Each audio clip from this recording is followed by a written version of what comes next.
Hello, dear student. This is Professor Ashok Kumar, and you are watching me on my video lectures. This time, we are going to discuss a very much important chapter, that is chapter number 3. Title is Flexural Traces. It is also known as a bending traces too. And this is the chapter through which you have little bit familiar, because in your first year degree engineering syllabus, you people have gone through mechanics of solid. During diploma engineering, you have also gone through engineering mechanics and strength of materials. So all such subjects are little bit connected with this chapter, flexural traces.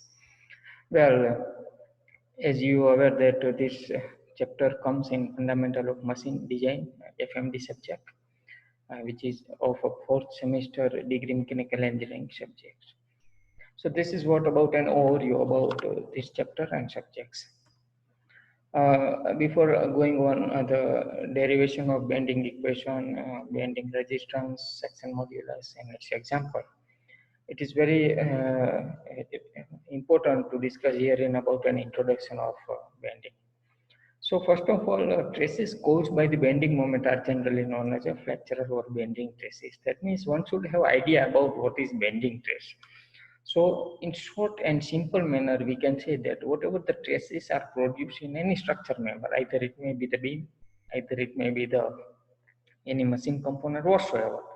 But if such a members are subjected with external loading, and due to that loading, if there is a bending moment produced, so that bending moment are the responsible for the product, setup of bending traces. So in order to have bending trace, the primary requirement is that bending moment must be produced on that particular structure. Generally, look at the diagram. In first diagram, you see that there is a beam and which is supported with two simply supported, support A and support B. And if you are applying load over here, then what happens? And due to this loading, there will be a bending moment, and beam may try to transfer it form like this. So it will try to deform in a way that it will be look like a curve at the end. So whatever the traces produced due to the bending of beam is generally known as a bending trace. One more thing about that is that in order to have a bending trace or bending moment, or load or axis of external load is always perpendicular to the geometrical axis of beam. Then and then we can say that bending is possible, and bending trace will be produced. So over here, this load, which is act in perpendicular to geometrical axis of beam, is known as a lateral load. Now look at the bottom side diagram. By carefully watching this diagram, if you are still increasing force P or load P, what happens after some time, beam will get its new position like that. So if you are analyzing this new section, then there is a one conclusion. Top surface or top fiber, that means this fiber will be get compressed, so its length will be decreased, whereas bottommost layer or fiber, it will elongate at some extent. So we can say that there will be a tension. So if you are applying external load, lateral load, and beam will curve in that particular direction, we can say that topmost fiber is subjected with compression failure or compression stress, and the bottommost are related with tensile failure, or we can say that the layer is subjected with tensile stresses. Now, suppose this is a neutral axis after bending, and this is the initial neutral axis before bending. So, if you are comparing and measuring both of the axis or length of axis before and after bending, then it will be nearly same, or we can say that equal. So it's clear conclusion that the neutral axis does not change its dimension. So in other words, I can say that in neutral axis, there will be no any kind of compressive or tensile stress are acting. So neutral axis will remain longer, the same. There will be no any kind of deformation.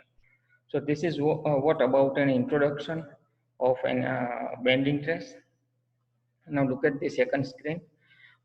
In top left hand side diagram, you have given one beam, one end of which is fixed support and other end B is having the roller support.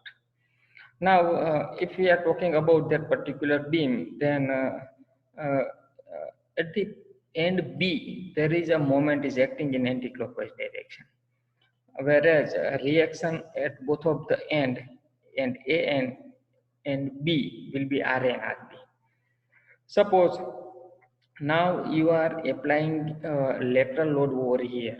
That means suppose that is a P, and you are increasing the intensity of that load. It may possible that beam will curve in this direction. So after application of external loading, and if beam form new curve like that, it will be known as a sagging moment. Now in place of applying top to bottom lateral load, now apply the load from bottom to top like that. So now beam curvature will be look like that. So it will be known as a hogging moment. So this is what this depends, both of the curvature are specially depends on in which particular direction you are applying external load. Now look at the bottom side diagram. One section of beam has been cut, and look at the top surface. As we have already discussed, top surface in case of specially hogging, this is the section of hogging, and this figure represents hogging, not hogging, sorry, sagging moment. So at the top surface of that particular section that we have cut away, uh, it is subjected with compression stress, maximum compression stress. Whereas at bottom side, if you are looking for the bottom surface, definitely in case of sagging moment is there, that will be a tensile stress. So as what I have told in previous slide, this is the neutral axis, or we can say that plane contains the neutral axis. There will be nothing like any kind of compressive or tensile stress. So this is what the zero stress line we can say that. So it is concluded that at a particular neutral axis, there will be zero stress set up across it. Now, if you require to draw a diagram which represents the types of stresses that are produced due to external loading, then it will become like that. If at neutral axis, we know that this is the vertical reference line, and through which you have to draw this stress diagram in upward and downward direction. As we all know that whenever you are going or moving in upward direction from neutral axis, you are finding that there will be a compression stress. So over here, this is the neutral axis, and above that portion, this represents the compressive stress, sigma C. From this diagram, one can conclude that as you move in upward direction, intensity of compressive stress will be going to be increased. So at the outermost or topmost fiber of that particular cut section over here, there is a maximum compressive stress. Similarly, if you are moving down from the neutral axis, as you move in downward direction, intensity of tensile stress will be going to be increased gradually. So at the bottommost layer or fiber over here, the sigma T, that means tensile stress produced in that particular fiber, having the higher magnitude. One more thing that should be discussed here is that look at the compressive and tensile stress profile. It is opposite exactly with each other.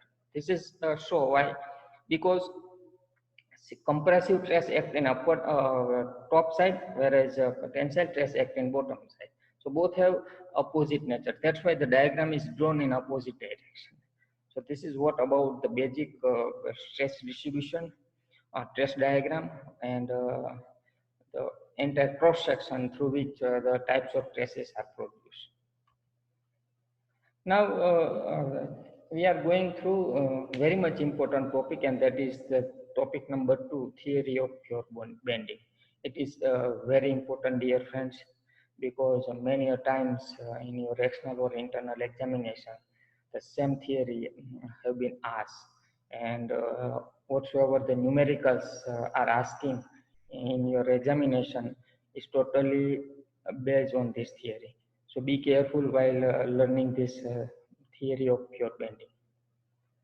Before derivation of a bending equation, one should have the question that actually what is known as a pure bending. So it's very easy that some member, suppose there is a beam and which is subjected to pure bending, then what it actually means. So pure bending is a condition of stress where bending moment which is acting throughout the beam, and there will be nothing like any shear or torsional stresses. So suppose you are finding in a beam in which through entire span of that beam, if there is a bending moment is acting at a constant magnitude and there will be no any kind of torsional or shear stress, then such a condition is known as a pure bending, or we can say that pure bending is acting on that particular structural member. So in short, pure bending refers constant bending moment with zero torsional or shear stresses or forces. In mathematical form, we can say that the bending moment will be constant, whereas rate of change of bending moment with respect to distance is equal to zero. That means if your rate of change of bending moment is zero, definitely bending moment will be constant throughout this entire span. Look at the diagram. You have given a simply supported beam AB, and left hand side there is a bending moment M1 acting in clockwise direction. Similarly, at point B or support B, same magnitude of bending moment acts in anti-clockwise direction. So suppose you require to draw a bending moment diagram, then it's very simple. It just look like a rectangle section, because at A and at B, at both of the section, the bending moment magnitude is same. So over here, it will be the just basic and introduction of pure bending. And now, before deriving the bending equation, a few assumption has been made in order to derive the theoretical bending equation. So first assumption is that the beam is made from the beam is generally homogeneous and isotropic. That means elastic property of beam is same everywhere, at every point, at every section. And secondly, homogeneous, that means it beam is made from uniform content of materials. That means suppose at section A beam is made from some materials, the same material you will find at other section too. So there will be no change of any material mixture or material contents. So this is known as homogeneous, whereas isotropic refers to the same elastic constant everywhere. So that means we can say that elastic property of the beam material will remain constant. Second consideration made about this bending equation is that Young modulus or modulus of elasticity is always remain same, whether your beam is subjected in tensile or the beam is subjected with compressive force. So it's meaningless that you are applying compressive load, the Young modulus will change. You are applying tensile force, Young modulus will change. No, Young modulus will be remain same irrespective of types of load that you are applying, either it may be the compressive loading or tensile loading.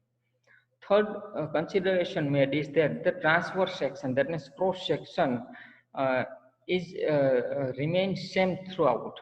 That means it will remain plane before bending, and if you are applying load and the beam is going to be bent, so after bending, the transverse section will remain same as that of the before bending. So there will be no change, geometrical change in cross section or transverse section of beam after and before bending. Fourth one is the beam is initially straight. So before applying external loading and moment, beam is initially straight and longitudinal filaments bend into circular arc, which with a common center of curvature. That means suppose before applying the external load and moment, beam is look like that straight. And once you are applying load or moment like that, beam will set up its new position like that. So after loading and applying moment, beam will curve in such a way that its center of curvature will be common like that. So this is what the consideration made while deriving this bending equation.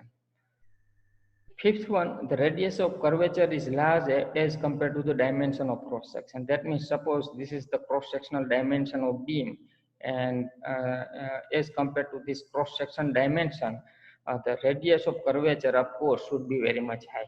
So this is what the second last assumption has been made. And last assumption is each layer of beam is free to expand or contract. That means suppose there are numbers of layers are there, and due to external loading and applying moment, each and every fiber or layer, we can say that, free to individually expand or contract as per the loading, as per the types of moment, as per the direction of loading. So here in the last assumption is strictly indicate that each layer can be elongate, can be contract as per the intensity of loading, intensity of the bending moment. Now we are coming across the derivation of bending equation that is very much important. So before deriving, just you require to understand the diagram that you have given.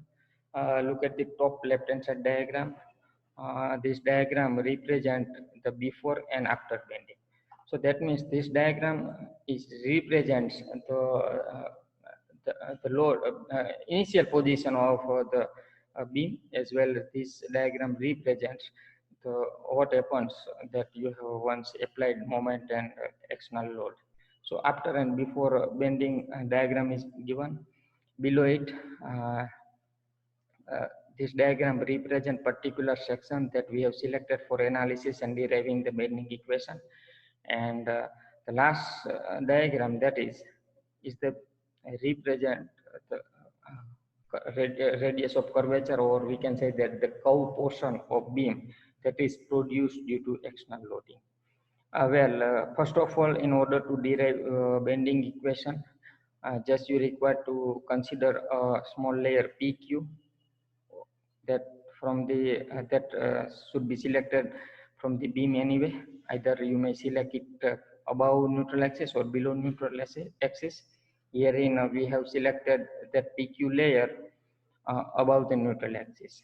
So just you need to focus upon this layer PQ. First of all, you have to calculate the whatever changes is made due to external loading, and that is equal to delta L. So delta L here in represent increase in length of PQ. That means this layer PQ. So original length upon initial length.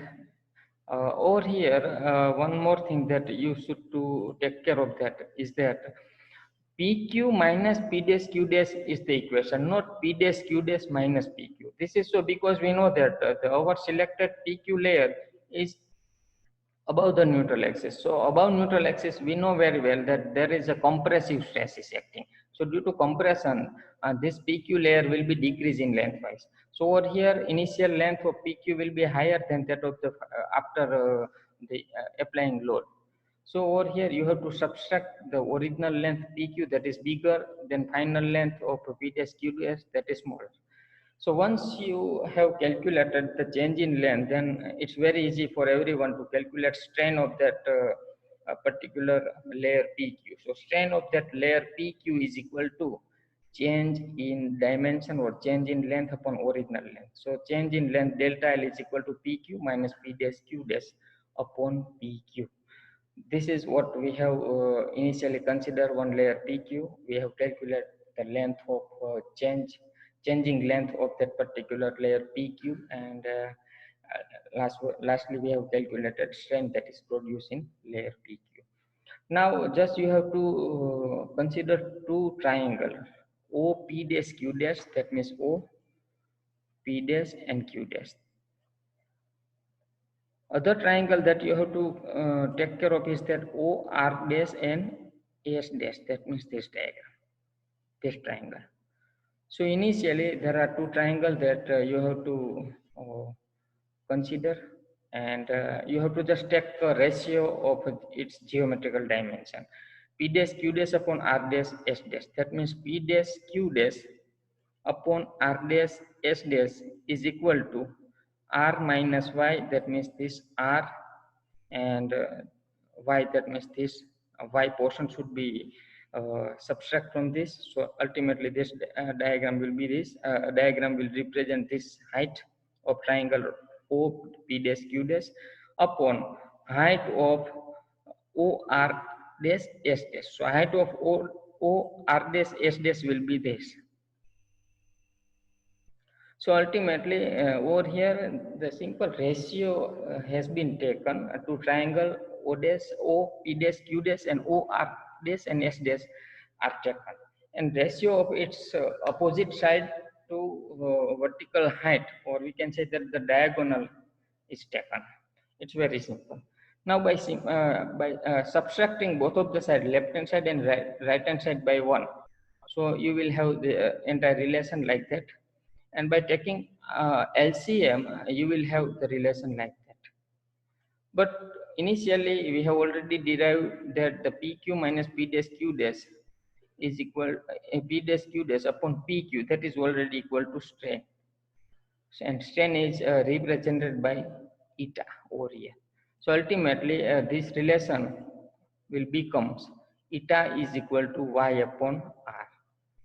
Now, once you have calculated strain that is produced in particular beam section, then it's very easy to calculate bending stress. We all know that the relation between stress, strain, and Young modulus or modulus of elasticity. So from that, a bending stress will become strain into elasticity. Put the values of strain over here and simplify this equation. You will have the bending stress is equal to Y into E upon this is the equation for bending, and the terms E and R are constant. We know that E is equal to Young modulus and R stand for the radius of curvature. So this ratio will definitely become constant for any kind of beam material or any kind of cross section or any kind of conditions. So ultimately, whatever the bending stress produced in beam will directly proportional with respect to the Y. And this Y, that is the kind of distance, it is very much important to understand. Y is simply the distance of extreme fiber or the fiber that you have selected for analysis to neutral axis. Look at the previous slide once again. Y, that is the neutral axis, and the distance of a layer that you have selected for, this is actually Y. So if you are increasing the distance of any layer from the neutral axis, of course the bending stress will be going to be increased. So this is what the relation between the distance and the bending stress. Now suppose you require to analyze the entire beam or the numbers of fibers. Just you have to change the values of I. You will find the bending stress at various layers. So this is the bending stress equation for the pure bending theory. Now, third topics, that is the moment of resistance. Basically, the moment of couple which resists the external bending moment is known as moment of resistance. Dear friend, moment of resistance itself gives the meaning of it. The resistance offered by internal moment due to the application of external moment or external bending moment is known as moment of resistance. We all know that whenever any beam is subjected with any kind of load, there will be a bending moment produced. So due to that bending moment, beam will not fail directly in bending failure or bending stress. It will offer some resistance exactly opposite and same magnitude to that of the external bending moment. So over here, whatever the bending moment that is produced by beam itself in opposite direction to that external bending moment is generally known as a moment of resistance. Let's have its derivation. Before derivation, look at the cross section or transverse section of beam that we have selected, and from that kindly consider a similar layer that what we have selected in case of bending equation to layer PQ, and that particular layer PQ is located at a distance y from the neutral axis. So first of all, you need to calculate the area of that particular layer delta A, and just you require to calculate trace that is produced on layer PQ. So we have already derived an equation in previous slide. Sigma is equal to E upon R into Y. So we can say that that equation is nothing but the equation of trace that is produced in layer PQ. Now, total trace that you require to calculate for particular layer PQ, it will become sigma E upon R into Y into dA, because y is the distance at which that particular layer is considered, but over here we have considered entire PQ area. So in order to calculate the traces produced in particular entire area of layer PQ, you have to multiply with area delta A. So this will be the total trace that will be produced in PQ area. And once you are calculating the trace, then very easy to have the moment calculation.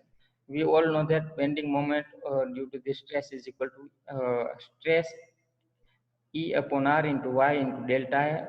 This particular terms is stand for the stress, and this will be the distance. So we can say that this is the equation for moment. And algebraic summation, suppose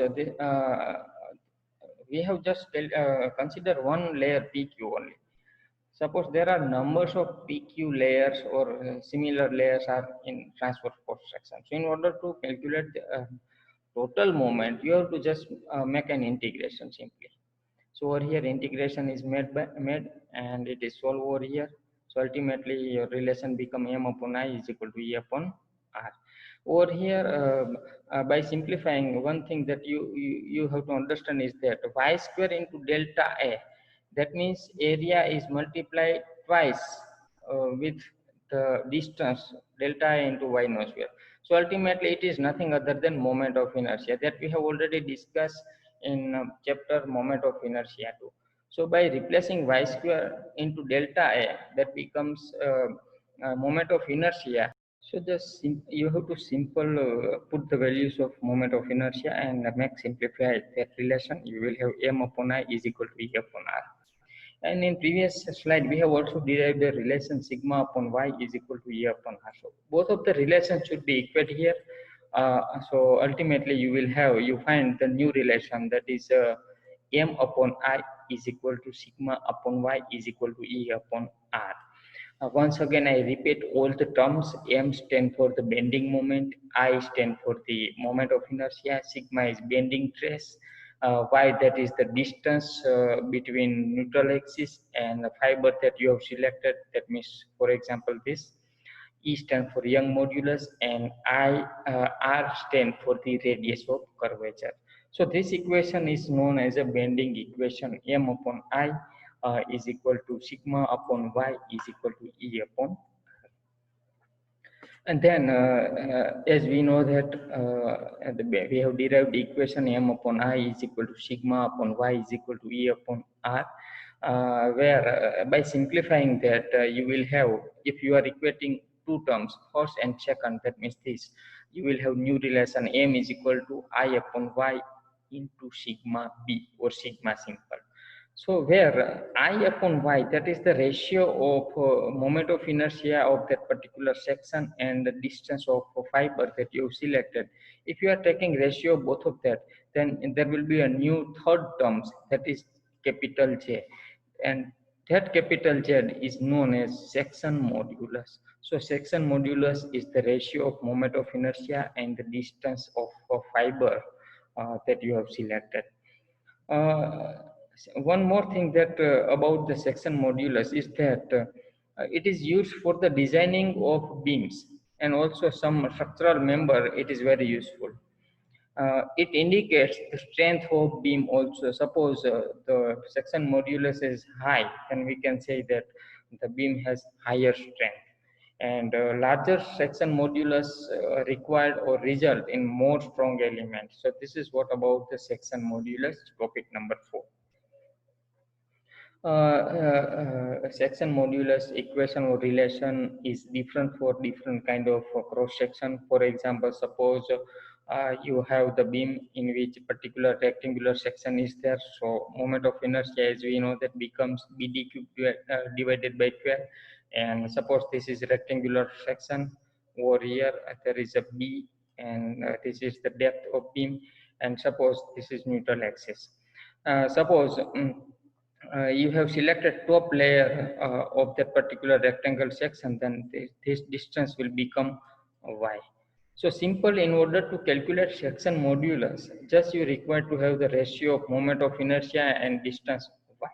So over here, moment of inertia is equal to BD cube divided by 12, and look at the screen, y, that is the distance of neutral axis to extreme fiber, that means up to this. So this is y, and it will become d by 2, because entire depth is d, so half of that particular depth will become a d by 2. So by putting both of the value over here and by simplifying it, you will have the section modulus for rectangular section, that is equal to BD square divided by 12. Similarly, for example, in case of circular section, you will have the section modulus is equal to I upon y. Once again, I for circular section, that is equal to pi by 64 d raised to 4. Y becomes d by 2. By solving that, section modulus of 4 circular section, that is equal to pi by 32 d raised to cube. Dear friends, we have discussed about section modulus, and then it's time to discuss little bit about strength of a section. That means whatever the section of beam you have selected, it also required to measure or calculate the strength of that particular section, so that one can easily predict and design a well, and conclude that section that have selected and design against the various kind of loading and moments. So first of all, we know that the bending equation, and bending equation is becomes m is equal to sigma into I upon y, whereas I upon y is replaced by z. So ultimately, this is the equation for bending strength of section, and from that relation, we can say that it's purely depends on bending stress and section modulus. So this is the reason why in previous slide also I have told that this section modulus represent the strength of beam, because in this equation you can easily see that the bending strength M is directly proportional with the section modulus. If section modulus is high, of course bending strength of any beam will becomes high. Over here, sigma is generally or bending stress is generally constant, because it's depend on the materials, and it generally for any kind of material that will be a maximum limit for this stress. So more or less the bending stress is purely depends on section modulus. Now, after five topics that we have discussed about bending and for flexural stress, it's time to have the discuss and solve a few examples based purely on those theories. Look at the screen. Example number 1, you have given one steel wire, and which is of 5 mm diameter, is bent into circular shape of 5-meter radius. So ultimately, there is a one wire having diameter 5 mm, and which is 5 meter actually, and it's set in circular section. Just you require to calculate maximum stress that is produced inside the wire, and Young modulus for that wire material is given 200 gigapascal. Now look at the screen. This is the wire which is made circular, and you have to use the mathematical relation and calculate maximum stress. So we all know that maximum stress is equal to sigma B max is equal to E upon R into Y. Over here, Young modulus that you have already given, R that is the radius of curvature, and radius of curvature that is already given, that is 5 meters. So put over 5 10 to 3, that will be converted into mm, and y, that is the distance. This distance is clearly measured from this neutral axis, and this is the distance y. So the entire diameter is 5 mm. So ultimately the D, or we can say that Y, is equal to 2.5. So by solving that, you will have the maximum bending stress is equal to 100 Newton per mm square. Similar second example that we are going to solve, in which particularly you have given one wooden floor, and which is carrying a UDL of which is carrying a load of 12 kilonewton per meter square, and it is supported by wooden joist of 120 mm into 250 mm in a section of 4 meter of length, and bending stress for the joist is given. Also you have 8 megapascal is there. Just you require to calculate spacing of the joist. First of all, you have to assume that the distance x, that is the spacing of the joist, and first step you require to calculate is the load that is acting on joist, and that is equal to 12 into 10 raised to minus 3 into x into 1. So ultimately the load that is acting on joist is equal to 12 into 10 raised to minus 3 into x Newton per mm. Now, maximum bending moment that we have already discussed in previous video lecture, that is WL square upon 8. Put the values of W over here, L that you have already given, and by solving it, you will have the maximum bending moment on that particular section is 24 into 10 raised to 3 into x Newton into mm. Now you just require to calculate section modulus 2 for this beam given, and that is equal to BD square divided by 6, because it is mm, already given. So by putting that value B and D that is given and solving it, you will have the section modulus 2. Now we know that moment of resistance, that is equal to sigma B into Z, and that is already we have calculated moment of resistance is equal to 24 into 10 raised to 3. So basically moment of resistance is also equal to sigma B into Z, and that is the one way, and second way that M is equal to WL square into 8. So both of equation or relation here we are equating, and finally we are getting the spacing of joist X is equal to 417 mm.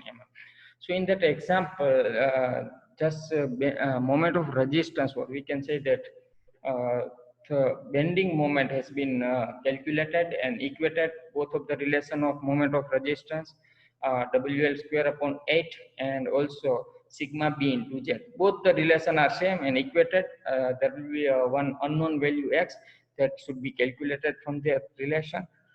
So spacing of the joints will become 470 mm. Third example that you have given, and there is a rectangular beam, and the depth of that rectangular beam is 300 mm, and this beam is simply supported having the length of 2 meters. Just you require to calculate UDL that you are looking on the screen, which is acting on the top surface of the beam, that you require to calculate first UDL. You have given a bending stress value that is equal to 120 megapascal, and section modulus is also given. I is equal to 225 into 10 raised to 6 mm raised to 4.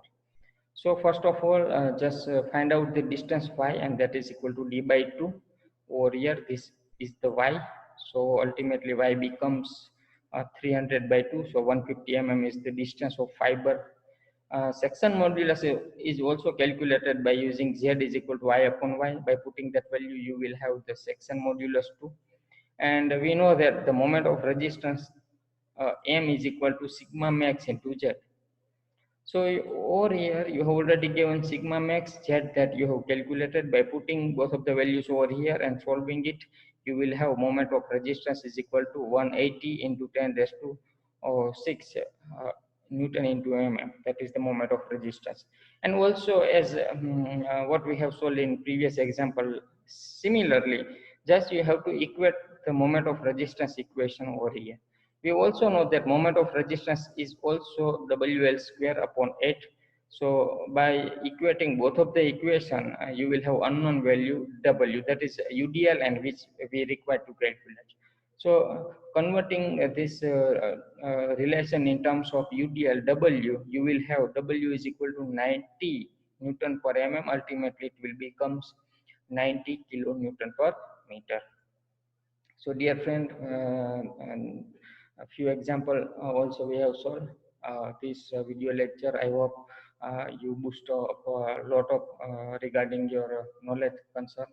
Uh, Kindly inform if you have any query or you finding little bit difficulty to understand various theories or example. Stay tuned with us. Thank you very much.